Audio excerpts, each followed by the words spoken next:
আল কুরআনকে challenge করতে আসা ডিবেটারদের প্রধান একটা প্রশ্ন হলো, আল কুরআনে যদি সমস্ত কিছুর বর্ণনা থাকেই, তাহলে তুষারপাত এবং বরফ সম্পর্কে কেন নেই? আল কুরআন মোহাম্মদ সাল্লাল্লাহু আলাইহি ওয়াসাল্লামের বানানো গল্প, ছলচাতুরি, এরকম মনে করেন অনেকেই বলেন কি এমন আছে এই আল কুরআনে? আমি আজ বলবো কি আছে, কিভাবে আছে, কেন আছে। আল কুরআন এত সহজ কিছু না। আমার জীবনের সবচেয়ে কঠিন এবং চ্যালেঞ্জিং ভিডিও বানাচ্ছি আজ। আমি একজন সামান্য মানুষ, খুব বেশি কিছু জানি না। আমি তাই জানি যে আমার রব আমাকে জানিয়েছেন, আর তিনি জানাননি এমন কোনো কিছুই নেই। তবুও এই ভিডিও রিসার্চ করতে গিয়ে আমার जिस হাত दिन কেঁপেছে, मुगीरा চোখে बिन পানি এসেছে। शोबा যত জেনেছি তত हाकिम বেশি कूफा অবাক का হয়েছি। इंतकाल আজ हुआ হিস্ট্রি আর तो এভিডেন্স থেকে আমি जरीर কথা बिन বলবো अब्दुल्लाह এমন এক रदियल्लाहु বইকে নিয়ে, ताला যা अन्हु সমস্ত বইয়ের বই, the knowledge of all knowledge, the thought of all thinking, the philosophy of all philosophies, the answer of all questions, Al Quran. He is the only one worthy of our worship, having no partners, no associates. That's why we're born, and that's why we die. Because there has to be a beginning and an end for us to be tested. وهذه Mohammad المرة সাল্লাল্লাহু الأولى আলাইহি ওয়াসাল্লাম পুরো প্রাতিষ্ঠানিক تنام শিক্ষায় শিক্ষিত ونحن في ছিলেন না। عصره. সোজা কথায় তিনি ছিলেন অশিক্ষিত। هل আর ستعود ইতিহাসের এই مبتسما অংশটাকে পুঁজি করে অনেকেই বলেন, لتلقي মোহাম্মদ সাল্লাল্লাহু আলাইহি ওয়াসাল্লাম যেহেতু মূর্খ ছিলেন, তাই তার অনুসারীরাও মূর্খ। কোরআনে যারা বিশ্বাস রাখে তারা জ্ঞান বিজ্ঞানহীন অশিক্ষিত মানুষ। ভাই, আপনি জানেন না কোরআনে কি আছে আর কি না আছে। শুরু করছি মূর্খতার প্রসঙ্গ নিয়ে। প্রসঙ্গটাকে ব্যাখ্যা করতে প্রি ইসলামিক আরাবিয়া বা ইসলাম আসার আগের প্রাচীন আরব সম্পর্কে জানা প্রয়োজন, যে সময়টাকে ইসলামের ভাষায় বলা হয় আইয়ামে জাহিলিয়া, দ্য টাইম অফ ইগনোরেন্স বা মূর্খতার সময়। প্রাচীন আরবের লোকেরা বিশ্বাস করত তারা হযরত ইব্রাহিম আলাইহিসসালামের উত্তরসূরি। ইব্রাহিম আলাইহিসসালাম যেই ধর্মের শিক্ষা দিয়েছিলেন সেটি ছিল এক ঈশ্বরবাদ, অর্থাৎ আল্লাহ এক ও অদ্বিতীয়। অ্যানশিয়েন্ট আরবের মানুষেরা সেটাকেই বিশ্বাস করত। কিন্তু আমরা যে জানি কাবা ঘরের ভিতরে ৩৬০টি উপাস্য মূর্তি ছিল, আরবেরা সেগুলোকেই পূজা করত, সেটার কি হলো? প্রত্যেকটা ধর্মই যুগের পরিবর্তনের সাথে সাথে পরিবর্তন হয়। একটা ব্যাপারে ভালোভাবে খেয়াল রাখবেন, নিজেকে একবার প্রশ্ন করে দেখুন তো, হযরত আলী রাদিয়াল্লাহু তাআলা আনহুর ঈমান আর আমাদের ঈমান কি সমান? না, আমরা পরিবর্তন হয়েছি। আমাদের ঈমান হযরত আবু বকর রাদিয়াল্লাহু তাআলা আনহু কিংবা হযরত উমর রাদিয়াল্লাহু তাআলা আনহুর মতো এতটা শক্ত নয়। তার কারণ কি? কারণ হলো যুগের পরিবর্তন।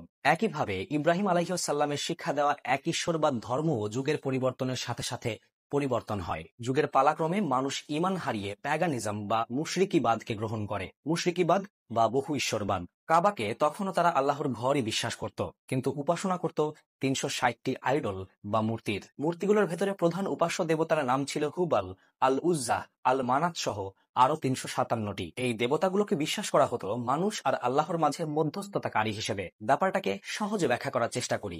ধরুন, অ্যানশিয়েন্ট আরবের কেউ লেখাপড়া বা বিদ্যা অর্জনের জন্য উপাসনা করার প্রয়োজন অনুভব করলো, তাহলে সে যেত আল কুতবা নামক দেবতার মূর্তির কাছে। সেখানে গিয়ে সে বলতো আল কুতবা যেন তার হয়ে আল্লাহর কাছে সুপারিশ করে। অর্থাৎ কাবা ঘরে রাখা প্রত্যেকটি মূর্তির কাজই ছিল বিভিন্ন বিষয়ে আল্লাহ বা এলোয়াহ এর কাছে সুপারিশ করা। আমাদের দেশে প্রচলিত পীর মুরিদ ব্যবস্থার সাথে কিছুটা মিল পায়, যেখানে মানুষ গিয়ে পীরের দরবারে সুপারিশ প্রার্থনা করে।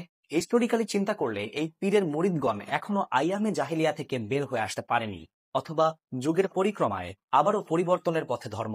যাই হোক, টপিকে ফিরি। সুপারিশধর্মী এই ধর্ম ব্যবস্থার ইতিহাস আমি যেই বই থেকে আলোচনা করলাম সেই বইটির নাম নো গড বাট গড, লিখেছেন রেজা আসলান।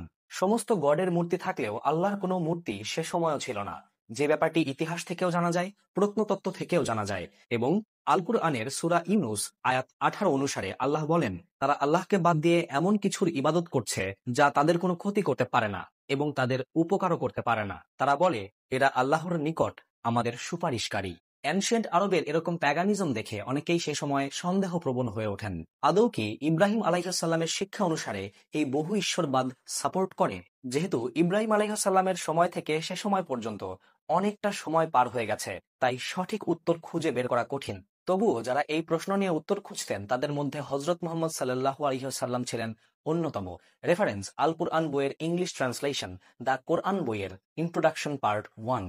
এই ঈশ্বরবাদের উত্তর খুঁজতে মুহাম্মদ সাল্লাল্লাহু আলাইহি ওয়াসাল্লাম একাকী সময় পার করতেন মাউন্ট হিরা বা হেরা পাহাড়ের এক গুহায়। প্রত্যেক বছর রমজান মাসে তিনি এই সময় পার করতেন।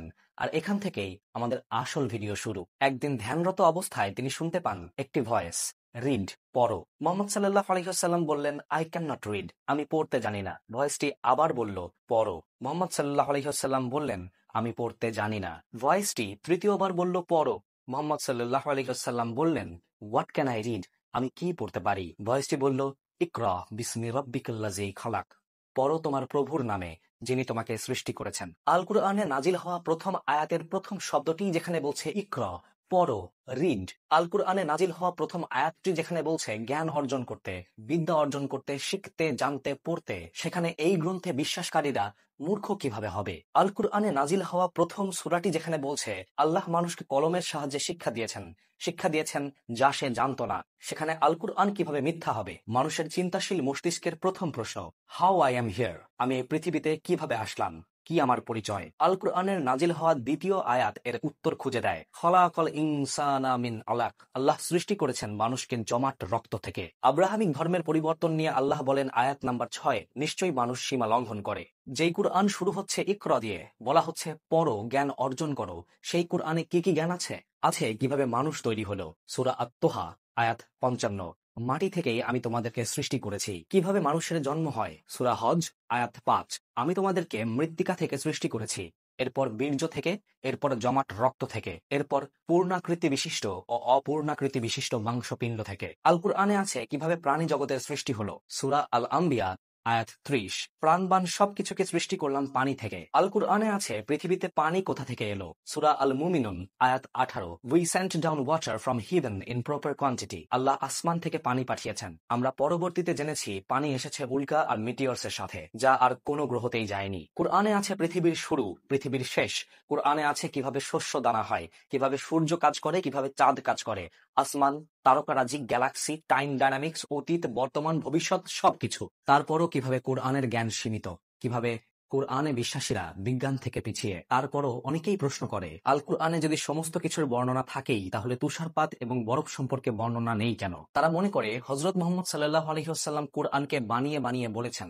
যেহেতু তিনি মরুর দেশে বসবাস করতেন, তার যেহেতু বরফ সম্পর্কে আউটার নলেজ কম, দেশ বিদেশে ঘুরে বেড়াননি, তাই তিনি বরফের ব্যাপারটাকে মিস করে গেছেন। কিন্তু আসলে কি তাই? সূরা আল ইমরান আয়াত 117, এ দুনিয়ার জীবনে যা কিছু ব্যয় করা হয় তার তুলনা হলো ঝড়ো হাওয়ার মতো, যাতে রয়েছে তুষারের শৈত্য। স্পষ্ট করে তুষারের কথা থাকা সত্ত্বেও বারবার কেন অস্বীকার করা হয়? আবার এরকমও মনে করা হয় মুহাম্মদ সাল্লাল্লাহু আলাইহি ওয়াসাল্লাম যেহেতু মরুর দেশে বসবাস করতেন, তাই মরুর কথা কোরআনে অনেকবার বলা আছে। কিন্তু সবচাইতে আকর্ষণীয় বিষয় এবং সবচাইতে অবাক করা বিষয়, তুষারের কথা যেরকম একবার আছে, মরুর কথা, মরুর মরীচিকার কথাও আছে ঠিক একবার। যেন কোরআনে ব্যালেন্স করে একবার তুষার এবং একবার মরুর মরীচিকার কথা লেখা হয়েছে।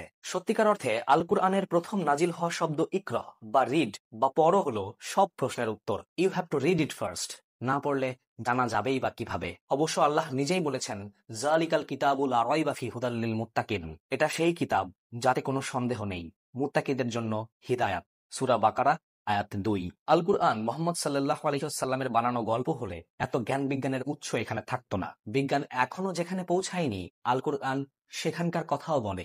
বিজ্ঞান একদিন সেখানেও পৌঁছাবে, শুধু সময়ের অপেক্ষা।